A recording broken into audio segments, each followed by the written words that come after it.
As South Africans quietly packed away festive decorations, battled post-holiday exhaustion, and prepared to return to work, a very different scene was taking shape far from the celebrations. Along the country's borders, a silent but intense drama was unfolding. With the holiday rush reversing and thousands making their way back toward South Africa, border officials were doing far more than stamping passports or waving buses through. They were intercepting, questioning, detaining, and turning travelers back. Behind the scenes of this post-festive migration surge, the Border Management Authority found itself once again confronting a familiar but intensifying challenge: controlling entry into the country amid extreme pressure, limited resources, and growing public scrutiny. In just the first days of the new year, more than 546 travelers were intercepted at South Africa's ports of entry while attempting to enter the country illegally. Most were undocumented. Though the number may barely register in everyday conversation, it reveals the scale of movement, desperation, and enforcement playing out daily along the borderline. This was not a single dramatic breach or a chaotic stampede. It was a steady, relentless flow of people pushing against the system and a system struggling to hold its line. At the center of this pressure is Beitbridge, South Africa's busiest land border, and increasingly its most politically charged gateway. On January 3rd alone, more than 22,000 travelers passed through the port. Buses arrived almost at the same time from Zimbabwe, Malawi, and Zambia, unloading exhausted passengers into sweltering heat, long queues, and heightened security. For border officials, this phase of the festive season is the most difficult.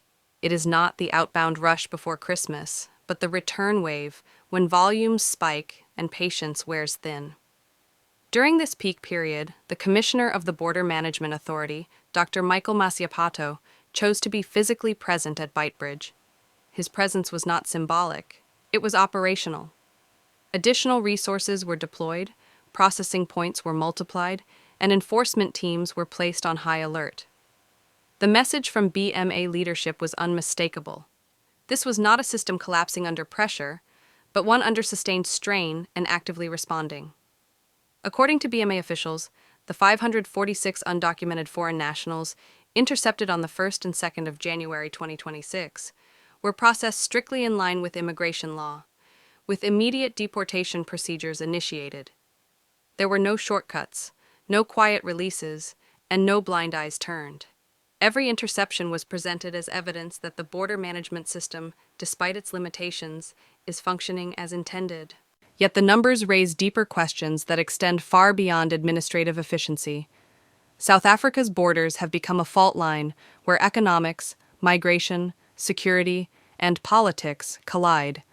The festive season does not create illegal migration, it exposes it. Months of movement are compressed into a few intense weeks, making visible what usually unfolds slowly and quietly. People cross borders for work, survival, family obligations, and hope. Many do so legally, many do not. The causes are complex, and the consequences increasingly contentious. For the BMA, enforcement goes beyond undocumented individuals. Officers have intensified controls related to agriculture, food safety, and biosecurity. Trucks, buses, and private vehicles are searched for prohibited goods.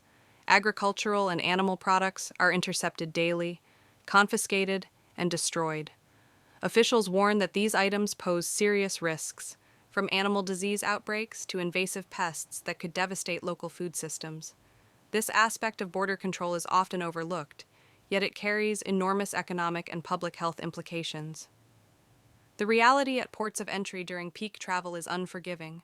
Long queues wind through concrete corridors, temperatures soar, tempers flare, families with small children wait for hours, while elderly travelers struggle under the strain.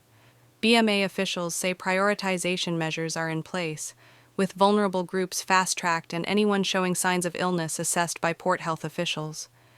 These steps are not acts of generosity. They are safeguards against humanitarian crises and disease outbreaks. Still, the optics are uncomfortable. Crowded borders fuel a public perception that South Africa is being overwhelmed, that control has been lost, and that the state is failing. BMA officials are acutely aware of this narrative and strongly reject it. High volumes, they argue, do not equal border failure. On the contrary, the interception of hundreds of undocumented individuals each day is proof of active enforcement, not porous borders. This debate sits at the heart of a growing national divide. On one side are those who view the figures as evidence that South Africa remains a magnet for undocumented migration, unable to stem the flow despite repeated promises of tighter control. On the other are officials who maintain that migration is a regional reality, driven by economic collapse, political instability, and climate stress in neighboring countries, and that enforcement must be lawful, measured, and coordinated rather than reactionary. Complicating matters further is the involvement of multiple security agencies. The BMA does not operate alone. The South African National Defence Force and the South African Police Service play key roles in border security, from patrols along the borderline to support operations at ports of entry. While this coordination is essential, it also blurs responsibility. When interceptions rise, credit is shared. When failures occur, blame is often contested.